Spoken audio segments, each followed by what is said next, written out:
कान्हा, चोट लगी क्या? क्या होगा कान्हा?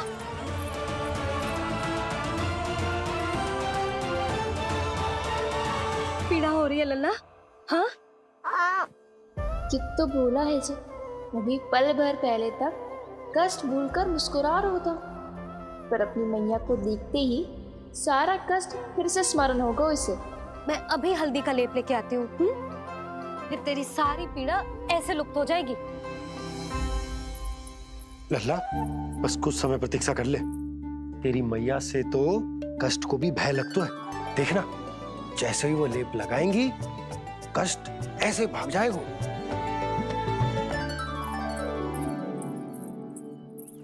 मैया। हाँ लल्ला।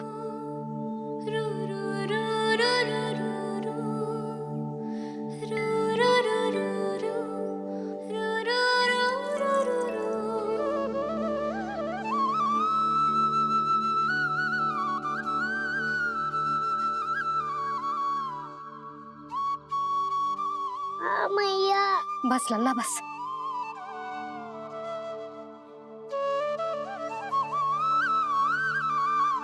लल्ला देख, जे हल्दी का लेप है, जे बहुत चमत्कारी होतो है। कहीं भी कट जाए या कहीं चुभ जाए, रक्त निकल आए, कितनी भी पीड़ा क्यों ना हो, जे सब ठीक कर देतो है।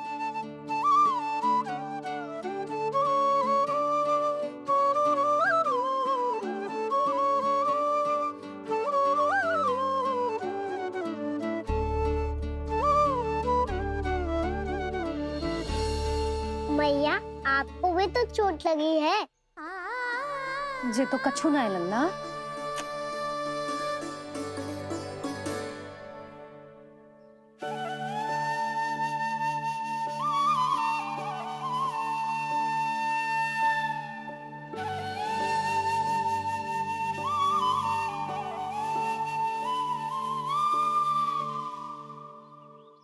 उंगलियां है पंथ जिसकी,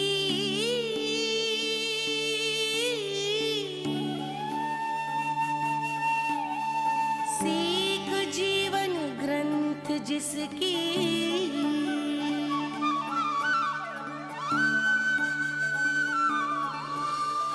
जननी बन करती सृजन होती ममता तो अनंत उसकी।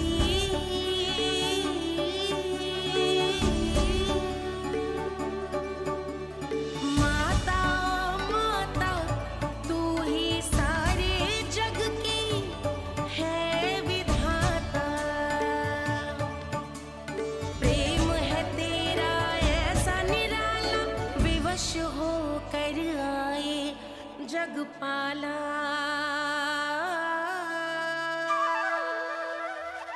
यशोमती मैया के नंद लाला, यशोमती मैया के नंद लाला, यशोमती मैया के नंद लाला, यशोमती मैया के नंद लाला।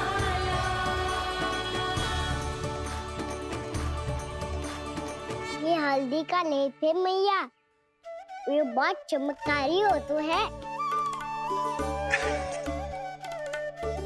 कहीं भी कट जाए, चुभ जाए या रक्त निकल आए, ये भी पूरी ना हो, सब ठीक कर देते हैं। कितना शक्तिशाली है मेरा लल्ला। कितनी शक्तिशाली है मेरी मैया।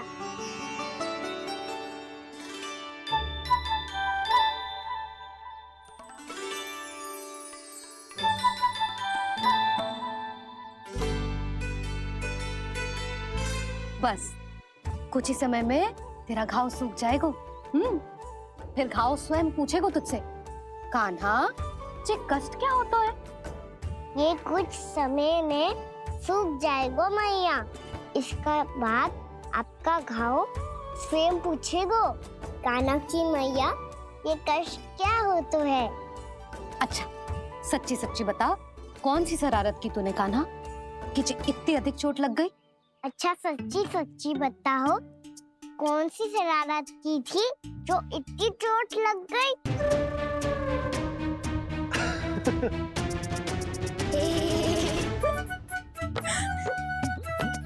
कैसा संजोग है ना यशोदा, मैया और लल्ला को एक ही दिन चोट लगी है। ना, जे संजोग ना है नंद जी। बता, किसकी भूल से लगी है जे चोट?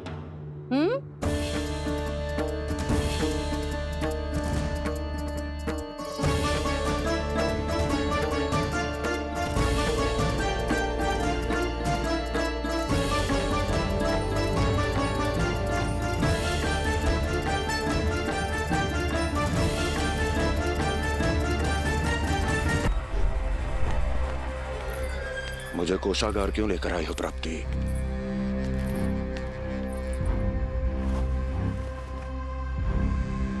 ये दिखाना है।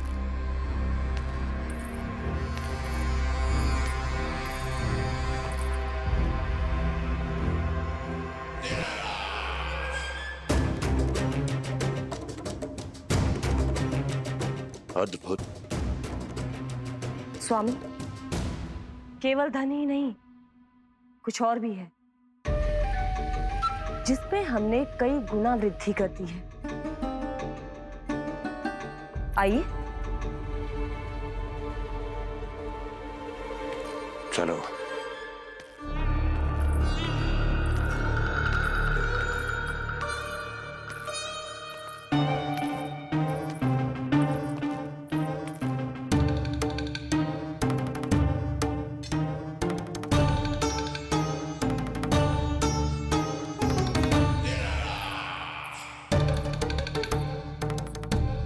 आपके पास सेना तो पहले भी थी महाराज, पर अब आपकी सेना आकाश जितनी विशाल और समुद्र जितनी विराट हो चुकी है।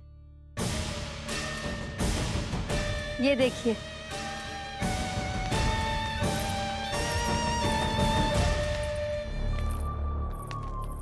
महाराज कंस की जय। महाराज कंस की जय। महाराज कंस की जय। महाराज कंस की जय। महाराज कंस की जय। महाराज कंस की जय। महाराज कंस की जय। अच्छा है, बहुत अच्छा है।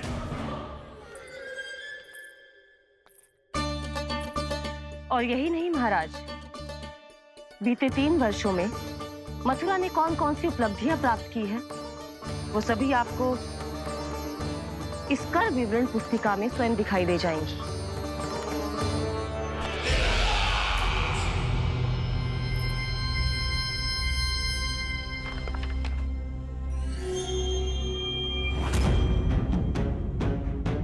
आपके अधीन राज्यों पर कौन सा और कितना ऋण है, ये उसी की विवरण पुस्तिका है महाराज। हमें प्रसन्नता है महाराज कि आपकी अनुपस्थिति में हम मथुरा को विकास के पथ पर अग्रसर कर पाए।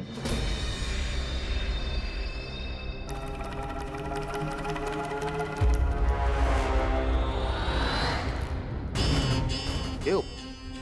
गोकुल का पन्ना रिक्त क्यों है? क्या इतने वर्षों में तुम दोनों ने गोकुल पर कोई कर लगाया ही नहीं क्या? इतना कर लगाया है महाराज कि हमारे कोषागार का एक बड़ा हिस्सा गोकुल के धन से ही भरा हुआ है। यदि हम अन्य राज्यों में 2 गुना कर बढ़ाते थे, तो गोकुल को उस कर का 4 गुना प्रकोप सहना पड़ता था। पर महाराज, गोकुल सभी कर समय पर देता चला गया। करों के भुगतान में गोकुल ने कभी विलंब नहीं किया।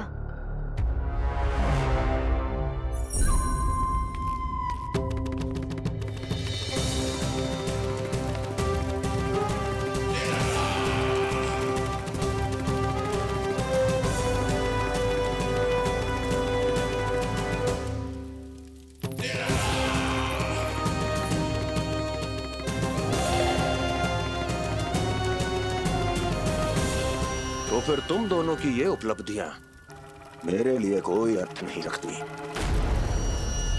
उस अवतार के जन्म के 1 वर्ष बाद ही मैंने अपनी तपस्या आरंभ करी थी। तब से लेकर आज तक बीते 3 वर्षों में यदि तुम दोनों गोकुल का तनिक भी अहित नहीं कर पाई तो तुम्हारी असफलता मुझसे बड़ी है।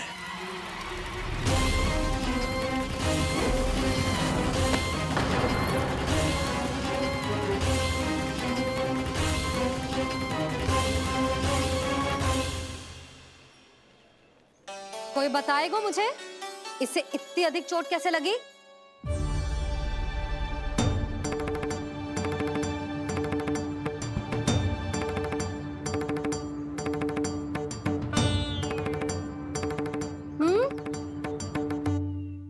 दिखना मैया, थोड़ी तो लगी है। अब कस भी थोड़ा सा ही हो रहा है। मैया, इतनी सी चोट के कारण आप मेरा बाहर जाना फिर से बंद तो ना कर दोगी? देखो तो इसे, चोट लगी है, कष्ट हो रहा है, पर इसे बाहर जाने की पड़ी है। बोलो ना मैया, मुझे बाहर जाने से मना ना करोगी? छोटी माँ, त्रुटि तो मेरी है ना, क्योंकि कान्हा का ध्यान रखना मेरा दायित्व है ना। पर मेरी भूल के कारण आप इसका बाहर जाना बंद मत कीजिएगा। नाना, बलराम से बड़ा मैं हूँ, भूल मुझसे हुई है, आप मुझे दंड दे दो चाची। चाची, इन सबसे बड़ा तो मैं हूँ, कान्हा के ध्यान मुझे रखना चाहिए था। नाना, भूल मेरी है। नाना, भूल मेरी है। नाना, भूल मेरी है। नाना, भूल मेरी है। नाना, भूल मेरी है। नाना, भूल मेरी है। ताई जी, आप हमें कोई भी दंड दे देना, पर कान्हा को बाहर जाने से मत ही रोकना। भाभी, सच्ची बात तो यही है, भूल मुझसे ही हुई है। बस करो सबके सब।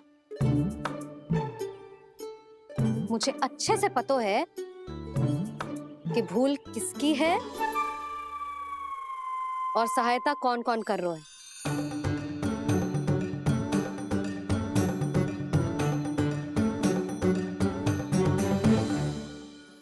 अब सब ऐसे चिंता मत ही करो, मैं इसको बाहर जाने से मना ना कर रही।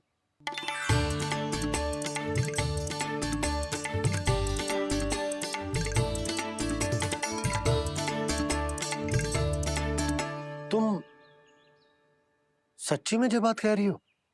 हाँ जी, सच्ची। जे उठेगो गिरेगो तभी तो सीखेगो ना।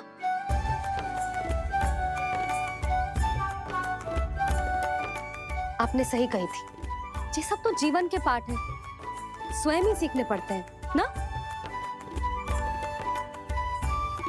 पर महत्वपूर्ण बात ये है कि कोई व्यक्ति एक ही भूल को दोबारा ना करे, समझ आई? हाँ मैया, पक्का। आगे से दाऊ किसी कार्य को करने से मना करेंगे तो मैं इनका कहा अवश्य मानूंगा। अरे नहीं, इसका अर्थ ये है कि तेरे दाऊ ने तुझे समझाया था, मना भी किया था, फिर भी तूने अपने दाऊ की बात ना सुनी।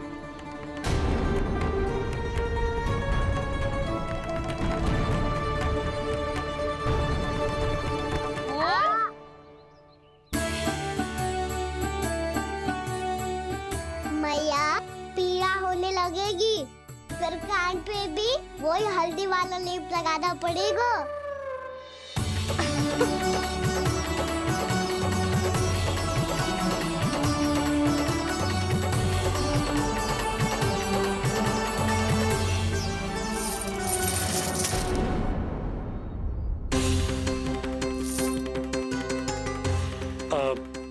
यशोदा, मैं चलता हूँ, उपनंद भैया प्रतीक्षा कर रहे होंगे।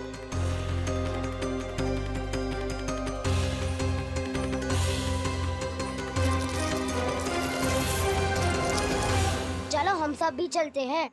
कान्हा, अपना ध्यान रखियो।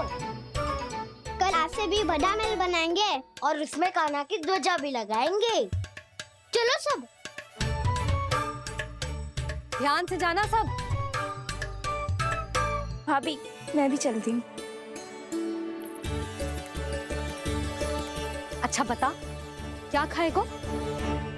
भोजन करनो है, फल खानो है कि माखन खानो है?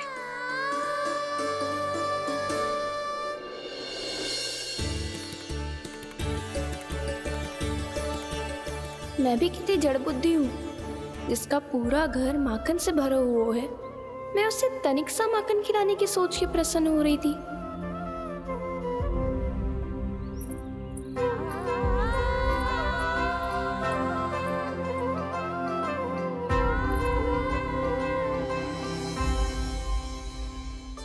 तुम भूल रही हो जानकी, माखन की अधिकता से नहीं, प्रेम की अधिकता से प्रसन्न होता हूँ मैं। और तुम्हारे इस प्रेम के कारण अब तो लगता है आज ही आना पड़ेगा तुम्हारे घर। पर आज तो मैया घर के पार पाँव भी धरने ना देगी। भुगतान करते रहे, हर बार बार बार पूरा कर। कैसे संभव है ये? उससे भी आश्चर्य की बात तो ये है महाराज, उन्हें कर देने में कभी विलंब नहीं हुआ। भैया विलंब तो ना होगा? ना ना नंद, इस बार कर समय पर देना अति आवश्यक हो गया है। सुना है कि कंस ने तपस्या से उठते ही अपने एक सभासद की हत्या कर दी। हमें अब और अधिक सतर्क रहना होगा। भैया हम कंस को कर समय पर दे ना दे, हमारी भूल से उसे कोई अवसर मिले ना मिले, इन बातों से कोई अंतर ना पड़ता, क्योंकि कंस की बुरी दृष्टि का भय सदैव बना रहेगा। ऐसा क्या विशेष है गोकुल के उन ग्वालों में? इतने अधिक कर का भुगतान कैसे किया उन लोगों ने?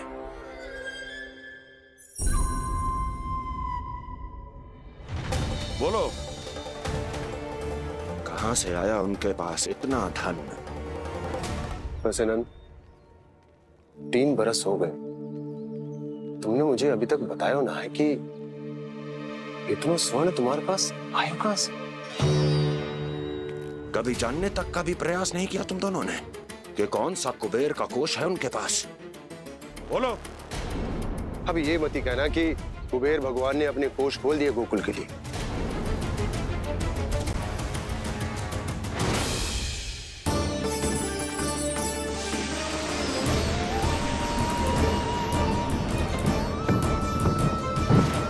नंद, नंद, कहां खो गए? लग तो है इस बार भी तुम मेरे प्रश्नों का उत्तर नहीं दोगे। क्षमा करना भैया, मैंने इस रहस्य को गुप्त रखने का वचन दिया, और आपको इतना बता सकता हूं कि हो सकता है अवश्य ही उस दानवीर ने स्वर्ण इसलिए दिया हो ताकि कंस के कर के अत्याचार से हमारा गोकुल मुक्त रह सके। अब तो बस यही प्रार्थना है कि हमारे गोकुल में सदैव शांति बनी रहे, कंस की बुरी दृष्टि हमारे गोकुल पर कभी ना पड़े। वहां क्या हो रहा है? हर पल, आठों प्रहर तुम्हारी दृष्टि गोकुल पर होनी चाहिए थी। कौन कर रहा है, क्यों कर रहा है, इसकी जानकारी हमें होनी चाहिए थी। हम अभी अपने गुप्तचरों को वहां भेज देते हैं महाराज। नहीं, अब मैं और समय व्यर्थ नहीं कर सकता, क्योंकि समय बहुत मूल्यवान होता है प्राप्ति। इसलिए मैं अपनी विचार शक्ति का उपयोग अब ये पता लगाने में करूंगा कैसे उस विष्णु के नाश से पहले गोकुल में बसने वाले। पहले तक तो इतनी पीड़ा हो रही थी पाँव में, अब मैया को पीछे पीछे दौड़ा रहा है। हाँ? पर दोष मेरा ना है मैया, वो चमत्कारी लेख आपने ही लगाया था, उसी के कारण मेरी सारी पीड़ा लुप्त हो गई है। अच्छा, तो भूख भी तेरी साथ साथ लुप्त हो गई क्या? मैया, भोजन का मन बिल्कुल ना है। मुझे पता है प्रभु। आप भोजन क्यों नहीं कर रहे? यही पेट भर लेंगे तो जानकी के घर क्या खाएंगे प्रभु? आज से आपकी माखन लीला का आरंभ हो रहा है ना? मैया को चुप करा रहे है? अधिक भूख ना है तनिक माखन तो खा ले लल्ला। मैया, मेरा पाँव पूरी तरह से ठीक हो गया है। अब हाथ ना आऊंगा आपके। अरे लल्ला, कहाँ जा रहे हो तू? क्या होगो? आपके लल्ला को तनिक भी भूख ना है? अरे लल्ला, क्यों भूख ना है रे? लो जी, अब आप ही संभालो इसे। तू खा क्यों ना रहो तू? हाँ? अब इतनी प्रेम से पूछोगे तो बड़ा सुनेगो जे। सदैव प्रेम से बात करके चले जाते हो, कभी डांटा भी करो। कान्हा, एक तो तू भोजन ना कर रहा, ऊपर से मैया को तंग कर रहा है। पिटाई होगी आज तेरी। सुनो, आप भी स्वांग कर लो कान्हा के जैसे। एक ही चक्की के दो पार्ट हो दोनों, और भोली भाली मैं आप दोनों के बीच में पिसती रहती हूँ। कान्हा, अब बहुत हो गए परिहास। ये बता कि तू भोजन क्यों ना कर रहा? हाँ? सुबह से खा ही तो रहा हूँ बाबा। पहले मैया ने लड्डू और फल दे के भेजा था, फिर पीड़ा पे ध्यान ना जाए इसके लिए मैया कभी फल खिला रही थी तो फिर कभी फलों का रस पिला रही थी। अरे पर वो भोजन थोड़े ना था। अरे पर जो भी था, उसने इसके पेट में जगह ही ना छोड़ी भोजन के लिए। देखो कैसे जमाई ले रहा है। इससे पता चलता है कि इसका पेट पूरी तरह से भरा है और इसे नींद आ रही है। चल लल्ला, सो जा तू। मैया, मैं सोने जाऊं? ठीक है, सो जा।